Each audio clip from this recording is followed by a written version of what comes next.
question, je doute en même temps que. Et en l'occurrence, pour l'épisode auquel tu fais allusion, mais je ne vais pas trop développer, mais moi-même, c'était un arrachement, c'est un déchirement. Je m'y résolvais pas et j'ai écrit, comme ça m'arrive parfois, d'écrire plusieurs alternatives, d'écrire plusieurs possibilités de développement. J'en ai écrit jusqu'à 10 pour ça. Parce que j'avais vraiment, je voulais pas, quoi. Et en fait, après, j'ai laissé reposer, finalement, c'est le temps hein, qui permet de prendre du recul. J'ai relu et je me suis dit, il y a quand même une fin, il y a un chemin qui correspond vraiment au destin de ce personnage, au choix qu'il a fait dans le passé et qui lui rend justice finalement, même si c'est pas le plus évident. Et c'est ça que j'ai choisi. Et bon, je le regrette pas finalement. Mais je sais, enfin bon, bah, ça m'a fait quelque chose. Mais c'est une très belle scène. Merci. Ça... on peut... Mais c'était bien qu'on fait une dernière scène, là, c'est que vraiment, s'il n'aurait pas eu, ça aurait été triste. Oui, et puis on l'attend aussi, c'est vrai que on l'attend pendant le roman. Il y a dans ce tome 3, je pense que ce que j'ai essayé de travailler, c'est ce sentiment d'attente beaucoup. Parce que c'est ce qui se passe avec les pionniers sur Mars, ils sont dans une attente dont on ne voit pas la fin, et puis il y a un sentiment d'inéluctable. À un moment donné, peut-être sauf Léonore, mais ils ont l'impression d'être démunis et de... Donc c'est ce que j'ai essayé de retranscrire. Et nous, lecteurs, on aimerait quand même une résolution à un moment donné, et ça fait partie de la résolution cette scène-là. Parce que moi, quand j'ai terminé le roman, je me posais plusieurs questions, sans vouloir spoiler à personne, là, parce que je veux pas... c'est beaucoup de choses qui se passent à la fin. Est-ce qu'on va avoir un petit peu plus d'informations ou ça va rester comme ça, tu sais? Sauf pour les filles qu'on va voir, là, comme le Phobos Origine. Mais je me demandais, parce que là, dans ma tête, là, quand je l'ai déposé, j'étais là, ben voyons, là. What the hell, là? Tu sais, j'étais là, non, là, je comprends plus, là. J'ai lu la fin, puis j'étais là, ouais. J'avais plusieurs questions, je veux pas les poser parce que, tu sais... Mais je vois lesquelles c'est, hein. Ouais, ben c'est ça, là, tu sais... Il y a des grandes questions qui restent en suspens. Bah, c'est vrai que il y a une boucle narrative qui se referme, une boucle qui a été ouverte avec le tome 1. Le tome 1 commence sur la plateforme d'embarquement. Au moment où on leur dit une dernière fois, faites votre choix, si vous voulez vraiment partir, ils partent. Le tome 3, c'est la trajectoire inverse. Là, ils sont sur le retour. Mais il y a plein de choses, plein de questions qui ont été posées entre-temps qui ne sont pas encore résolues. Ben, je pense à ce qui s'est passé dans le 7e habitat. Je pense à ce qui s'est passé avec Kelly. Je pense à ce qui s'est passé avec Kenji. Toutes ces questions, je m'engage à y répondre dans le dernier tome. Ouais, parfait. Parce que je te dis, j'étais détruit, j'étais là, my God, ça n'a pas de bon sens, là. J'ai comme eu une panne de lecture pendant 3-4 jours, tellement que j'étais encore chamboulé par la fin. J'étais là, ça se peut pas. J'en veux plus, tu sais, je veux plus de réponses, mais s'il y a les réponses, au moins dans le prochain, tu sais, ça va être quelques réponses en tout cas, là, pour au moins... mais ce que tu dis sur le... Effectivement, ce côté, bon, alors après les auteurs sont un peu sadiques avec cette frustration, certains plus que d'autres. Et oui, je reconnais. Mais j'ai l'impression, moi, que dans une série de livres, le temps d'attente qu'il y a entre les tomes, ça fait partie aussi de la série. C'est comme dans une musique, dans une symphonie, il y a des silences. Et les silences font aussi partie de la musique. Parce que c'est des moments, justement, il y a de la frustration, mais il y a aussi de l'attente. Et on est d'autant plus content de retrouver les personnages, de renouer avec l'histoire après. En tant que lecteur, je l'expérimente moi-même. Donc parfois, je me dis, ouais, qu'est-ce qu'il a fait là et voilà, donc j'essaye un peu aussi de jouer avec ça, quoi. Les temps un peu on et off, comme la chaîne Genesis. Et quand vous faites ça, vous n'avez pas le choix un peu de refaire un résumé des autres tomes. Vous donnez l'obligation un peu de... Alors j'essaye en fait, au début de chaque tome, voilà, à la fois d'être quand même dans le feu de l'action, mais de distiller comme ça des informations qui rappellent un peu où on en était. C'est les auteurs qui le font pas, des fois tu es un peu... Voilà, alors après l'extrême inverse, c'est ce que j'ai fait dans Jack Spark. Ce que je faisais, c'est que je faisais un précédemment avec, comme dans les séries télé. Donc je refaisais carrément un résumé de manière systématique. Dans Phobos, j'ai pas choisi ça parce qu'on est quand même dans un flux tendu. Alors je sais qu'il y a certains lecteurs qui relisent les tomes précédents avant au moment de la parution d'un nouveau tome. Ça dépend aussi combien de temps c'est écoulé. Ouais, c'est pas trop long quand même. Vous êtes vite quand même. Moi je suis tout le temps dedans, donc je suis tout le temps dans l'écriture, je les quitte jamais, mais bon, c'est vrai que... On est assez chanceux avec vous dans le temps d'attente, c'est correct. Merci. j'essaie de tenir le rythme. Merci. Là, on vous dérange, vous devriez écrire. Non, non, moi c'est la nuit, alors vous voyez, là c'est bon. Hein. C'est la nuit. Comment vous vous sentez là, comme votre roman, ton roman, il est traduit en combien, il est traduit en polonais, je pense? Oui, en hollandais. En hollandais, il est traduit en plusieurs langues. Comment tu te sens quand tu sais que ton roman va être traduit dans plusieurs langues? Est-ce que c'est... Bah ouais, non, c'est très bien parce que ça permet de toucher d'autres lecteurs, de partager cette histoire avec plus de monde. Et puis aussi, moi, je suis toujours curieux de voir, parce qu'il y a quand même des différences culturelles, de voir comment l'histoire va être perçue, qu'est-ce qui va plaire, qu'est-ce qui va pas plaire. C'est pas forcément la même chose en fonction des pays. Donc c'est, ouais, il y a quelque chose, il y a une petite angoisse. Et en même temps, mais c'est un plaisir de pouvoir être traduit dans plusieurs langues. Et c'est vrai que l'anglais, finalement, bon, bah, ça va permettre de toucher tous les anglophones, mais aussi, sans doute, d'être traduit dans plus de langues derrière. Parce qu'à partir de... Finalement, c'est une question économique, c'est moins cher de traduire un texte de l'anglais vers une autre langue que du français vers une autre langue. Parce qu'il y a plus de traducteurs, tout simplement. Ouais. Donc on verra. En même temps, les personnages de tous les pays vont pouvoir dire si les gens de tel pays vont pouvoir dire « Ah, ce personnage-là, il y a des voilà, alors clichés. ils vont tous retrouver les clichés et ça, je m'attends à être... Vous allez les visiter, ils vont vous en parler. Je m'attends à être effectivement au tournant, donc c'est là, j'avais une petite aussi inquiétude m'arrivant, qu'est-ce qu'on va me dire? Ça a été pas trop méchant. C'est correct, on aime vos livres, c'est Voilà. correct. Mais non, mais c'est... non, j'attends cette traduction anglaise avec impatience, et peut-être celles qui suivront par la suite. Est-ce qu'il y a une langue dans laquelle tu aimerais être particulièrement traduite, une population de lecteurs que tu aimerais rejoindre? Je sais que tu as voyagé beaucoup, mais est-ce qu'il y a quelque chose qui... Moi, mon père étant danois, j'aimerais bien être traduit en danois. Moi, je ne le parle pas, mais ça me plairait bien. Et je serai d'ailleurs à un salon du livre au Danemark en octobre. Ouais, donc peut-être le danois. Mais bon. Qui sait? Ça te prend combien de temps pour écrire un tome? Alors ça dépend si je suis en début de série ou si je suis en cours de série. Quand je suis en début de série, il faut vraiment que je m'imagine tout un univers avec toute une trame sur plusieurs tomes, que je crée mes personnages.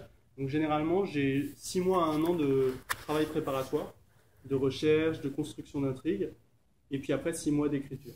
Donc ça fait 1 an et demi pour un premier tome. Mais une fois que je suis lancé, ça varie entre 6 et 9 mois, je dirais, pour écrire un livre.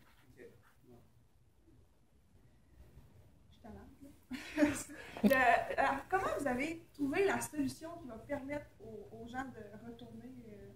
Ça veut être compliqué quand même de se dire comment je vais faire pour essayer de revenir les personnages sur Terre. Donc avec l'ascenseur. Ouais, c'est ça. Comment vous avez eu l'idée? En fait, j'ai essayé dans Phobos de manière générale d'être le plus réaliste possible. Okay. Je voulais une science-fiction qui soit vraiment réaliste, qui puisse se passer aujourd'hui ou demain. Donc j'ai fait pas mal de recherches techniques, même sur le Cupido, les effets de la gravité sur l'organisme, la latence de communication, enfin toutes ces choses qu'on a dans le livre. C'est d'ailleurs pour ça qu'on a mis des schémas, hein, pour que ça paraisse encore plus réel. Et je me suis tout simplement, j'ai fait pas mal de recherches sur toutes les techniques qui avaient été imaginées, tous les prototypes, pour justement repartir de Mars. Et l'ascenseur spatial, l'ascenseur énergétique en fait partie. Ça n'a jamais été mis en œuvre, mais il y a eu des brevets, enfin des articles scientifiques écrits sur cette méthode-là. Voilà. Donc avec les infrarouges, et puis tout ce que je décris dans le livre. Mais j'en ai exploré plein d'autres avant, et puis ça ne marchait pas, parce qu'il y a un autre système d'ascenseur spatial qui fonctionne avec un vrai câble. En fait, en nanotube de carbone, donc c'est un matériau très résistant et très fin, qui descendrait sur 6000 km depuis l'orbite de Phobos jusqu'à la surface martienne, et qui tourne du coup autour de la Terre, enfin autour de Mars. Mais alors après, il fallait calculer la rotation de la planète Mars sur elle-même, avec la rotation de ce câble d'ascenseur spatial, qui dépend en fait de sa hauteur, parce que plus il va être haut, plus il va tourner en même temps que Mars. Mais s'il est trop haut, c'est impossible à créer, parce qu'il faudra un câble trop long. S'il est trop bas, il va tourner trop vite. Donc c'était impossible à résoudre comme problème, et je ne suis pas ingénieur en plus. Donc je me suis dit finalement, bon, on va partir sur une solution sans câble. Vous garder crédible votre livre. Ouais, mais du coup, il y a toute une cuisine derrière, effectivement, dans Phobos en particulier, de recherche technique. J'ai appris plein de choses en fait en écrivant ce livre. Puis vous vouliez vraiment qu'il retourne sur Terre. C'était dans votre tête. Ouais, Vous n'avez ça- jamais pensé qu'il pourrait trouver une solution sur... Alors, je suis désolé, on a complètement. Non, on j'ai a pas laissé dit tomber s'il le va non-spoil. retourner sur Terre, j'ai pas dit s'il retourne sur Terre. Ou qui? Ouais, non, ça, dès le début, j'avais présent ça à l'esprit. Je voulais vraiment qu'on ait comme je disais, hein, ce début avec ce départ vers Mars et ensuite ce retour. Mais avec des personnages qui sont changés à jamais. Moi, j'ai une question. Quand tu as commencé à écrire le premier, est-ce que tu savais déjà la fin? Alors, je savais dans les grandes lignes, c'est-à-dire que ce retour sur Terre, par exemple, je le savais. Ok. Le destin de certains personnages, je l'avais choisi. Ok. Ceci dit, il y a plein de choses que je n'avais pas prévues, hein, et plein notamment de réactions des personnages et de choix qu'ils ont faits que je n'avais pas du tout anticipé. Ok. Et c'est à partir du moment où ils existent, où ils échangent, où ils dialoguent, qu'ils m'emmènent avec eux. Alors, j'essaye de garder un cap. Finalement, tous mes travaux préparatoires, ça me sert surtout à un cap, mais je me rends compte que j'ai des fichiers Excel remplis de péripéties et tout, mais finalement, j'en déroge très souvent. Ok. Voilà. Donc, tu mets le point final au dernier tome, là, prochainement. Ouais. Tu te sens comment? Bah, pour moi, là, pour le coup, c'est important d'avoir un autre projet déjà en tête pour pouvoir pas avoir le baby blues, Ouais. et pouvoir enchaîner sur autre chose. Donc, bon, je commence à poser des jalons sur la suite.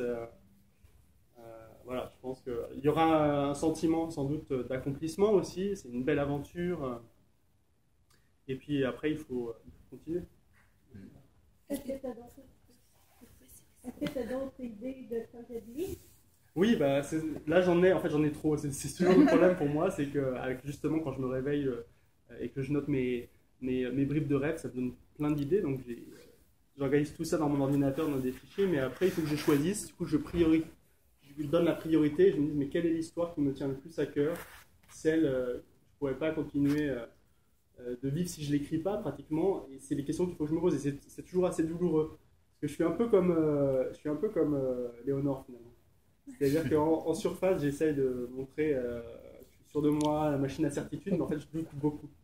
Et voilà, donc ça, c'est un des moments de doute, de choisir quelle va être la prochaine histoire, parce que je vais m'embarquer pendant des mois, des années peut-être. Donc voilà, là, ça va bientôt venir du coup. Est-ce qu'il y a un sujet que tu aimerais vraiment écrire? Est-ce que tu sais qu'il y a quelque chose qui te passionne ou quelque chose que tu sais que tu veux écrire dessus?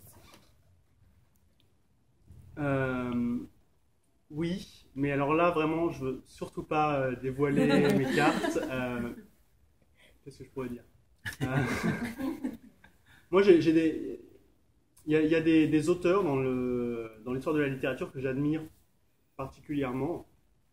Et à travers certains de mes livres, j'essaie de m'en rapprocher, j'essaie de les connaître en fait. Et c'est le cas d'Andersen, qui est un auteur que j'adore. Dans le tome 2 d'Animal, La Reine des Neiges, je l'ai fait intervenir comme personnage à part entière.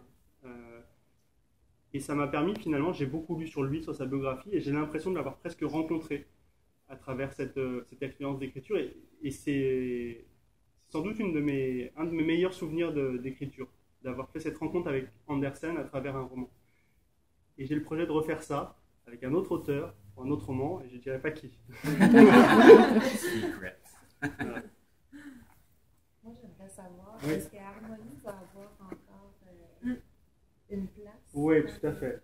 Harmonie, c'est un des personnages qui a le plus évolué au cours de la série, hein, qui part du plus bas et qui se révèle complètement. Et elle est maintenant un pivot vraiment crucial de cette histoire et de sa conclusion. Ouais. La grande méchante par excellence, Ouais. d'où elle vient? Vous avez l'idée des abeilles, puis comment vous l'avez créée dans votre esprit? D'où elle vient? Alors ça c'est au début c'est comme tous les personnages. Au début c'est une silhouette avec une gestuelle. C'est quelque chose, c'est comme une esquisse. C'est comme j'imagine un couturier qui ferait une esquisse. D'abord c'est une silhouette et puis petit à petit il rajoute les détails, il choisit les étoffes et ça devient après une robe. Je pense que j'ai la même manière de travailler mes personnages. Donc quand j'ai pensé à Serena la première fois, j'avais ce carré argenté. Complètement rigidifié par la laque, qui donne un peu l'idée aussi de son contrôle de l'image parfait. C'était une manière de l'exprimer. Et puis j'avais aussi en tête une gestuelle. Elle a tout le temps elle prend des poses, on la voit avec ses broches, ses bijoux, ses bracelets. Donc il y a un côté très théâtral dans ce personnage, un peu comme Cruella d'Enfer dans Les 101 Dalmatiens, ou ce genre de personnages qui ont une présence scénique. Et après, son passé, finalement, c'est dessiné petit à petit au fur et à mesure que je la travaillais, que je la faisais intervenir. Et son rapport aux abeilles, il y a une folie dans ce personnage.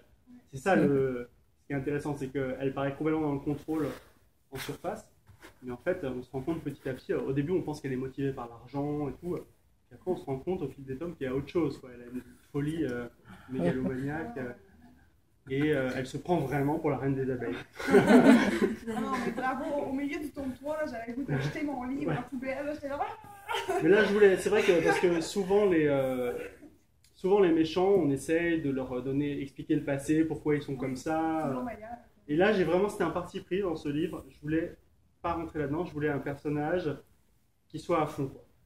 Qui soit vraiment un grand méchant à fond archétypal. Et voilà. Donc, et du coup, les lecteurs m'en parlent beaucoup parce qu'on la déteste tellement qu'on aime la détester. Ah, c'est genre, la tome 3, là, t'es genre, voyons, il va te savoir du bien. Ça marche pas.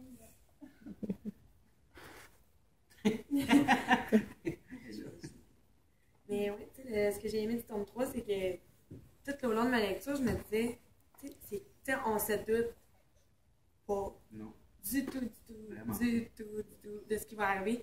Même en tournant la dernière page, c'est là que j'ai fait. C'est comme soulageant, mais comme non, mais je m'attendais tellement pas à rien. J'ai aimé ça que ça soit divisé en actes, comme une pièce de théâtre, un peu comme un. C'était vraiment.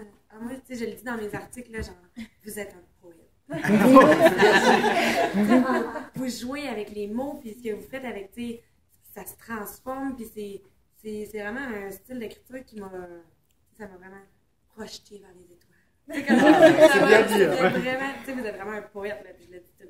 Ça me fait plaisir parce que c'est vrai qu'il y a plusieurs ingrédients, il y avait plusieurs choses. Alors, j'étais pas sûr de réussir sur les différents tableaux parce que je voulais quand même transmettre cette fascination de l'espace, des étoiles que j'ai en moi et cette poésie, quoi. Et puis en même temps, il y a le côté thriller qui est beaucoup plus sordide avec le complot, il y a la partie romance. Donc, ces ingrédients, c'était pas évident que le cocktail prenne. Alors, je suis très content quand j'ai ce type de retour où vous me dites, non seulement je savais pas ce qu'allait se passer, donc j'étais vraiment prise par le suspense, et puis en même temps, il y avait cette poésie. Je suis content. Ouais. C'est ça qui est plaisant, c'est un mélange de plein de choses, de la romance, un peu de thriller, c'est plein de choses ensemble qui font comme une série malade. C'est vraiment bon, c'est addictif, on veut pas lâcher le livre, c'est la force de l'histoire et des personnages après qui... Ben c'est ça, puis on s'attache tellement aux personnages, puis oui, il y en a quand même beaucoup, mais on s'attache à tout le monde. Ouais. Fait que c'est ça qui est le fun. Il y a des fois des livres que il y a beaucoup trop de personnages, c'est moins plaisant. Mais ça, tout vient faire en sorte que ça se tient, puis c'est magique, ça. Brillant. Mais c'est vrai, mais c'est aussi un point qu'on a évoqué. Ce matin, c'est la personne qui m'interrogeait me demandait mais qu'est-ce qui était difficile à écrire, s'il y a des passages. Et je disais justement que le fait d'avoir beaucoup de personnages, et dès le départ, c'était quand même un défi. Parce que dès le début, on est sur la plateforme d'embarquement, on a les 12 pionniers, on a les organisateurs, on a très vite les électrons libres, Andrew qui mène son enquête sur Terre, c'est quand même beaucoup de noms.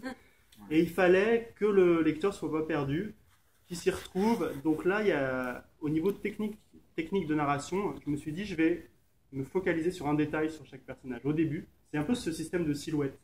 Comme je disais pour Serena, je vais me focaliser sur la chevelure de Léonore, sur les lunettes de Fang Fang qui elle les rajuste toujours de manière un peu maniaque. Comme ça, pour que vraiment on ait le personnage qui commence à se dessiner avec juste un détail. Et puis petit à petit, au fur et à mesure du roman, on les côtoie, on apprend à les connaître et ils gagnent en épaisseur. Mais ouais, c'est comme ça que c'était un des défis, quoi. C'est bien réussi. En tout cas. Merci. Pour compléter, là, moi aussi je vais vous le dire, là, vous êtes un roi du suspense. Là. Honnêtement, là, chaque chapitre, tu as le goût de lire la suite. Puis vous vouliez qu'on. Oui, vous faites pour qu'il y ait tout le temps des péripéties qui arrivent tout le temps ça. Là, bravo. Là, après, là, pour le coup, on parlait de la symphonie d'une musique. Pour moi, un roman, c'est comme une musique. Et surtout, là, le mode de découpage que j'ai choisi, c'est-à-dire en séquence et pas en chapitre, c'est plus découpé. du coup, il y a plus de points de rupture d'une séquence à l'autre, et j'essayais à chaque fin de séquence de terminer un peu en suspens. De ne pas terminer sur un accord qui tombe, plutôt sur un accord qui monte. Alors vraiment, ça doit pas être facile de tout le temps avoir l'idée de, tu sais, que les votes ou les choses comme ça. Ouais, parfois c'est effectivement, il faut que je réfléchisse plus, que je m'y reprenne à plusieurs reprises, mais après on est aussi porté par un rythme d'écriture, par ce découpage, et puis ouais, c'est un rythme. C'est pour ça que ce serait bon une série télé. Voilà, ouais. Chaque épisode, il y aurait une fin, là, ce serait parfait. Et alors, il y avait un des projets dans les différents producteurs qui s'était intéressé, je ne sais pas si ça se fera, mais qui voulait, pour le casting, pour les 12 prétendants, avoir un acteur de chacun des 12 pays. Vraiment, avec qui parle dans sa langue et tout. Alors, je ne sais pas si ça se fera comme ça, mais ça serait sympa. As-tu des conseils donc, pour l'écriture à nous donner des fois? Des conseils d'écriture? Ouais. Alors, c'est pas évident parce qu'il y a autant de manières d'écrire que d'écrivains finalement. Ceci dit, je pense qu'il y a peut-être quelques règles communes, ou en tout cas quelques conseils qu'on peut partager, et il y en aurait un en particulier pour le roman, c'est la régularité. C'est le fait d'écrire très fréquemment, tous les jours si possible, que ça devienne un peu une discipline. Même quand on n'a pas envie d'écrire, qu'on s'y mette quand même. Pour moi, c'est un peu comme un marathonien qui voudrait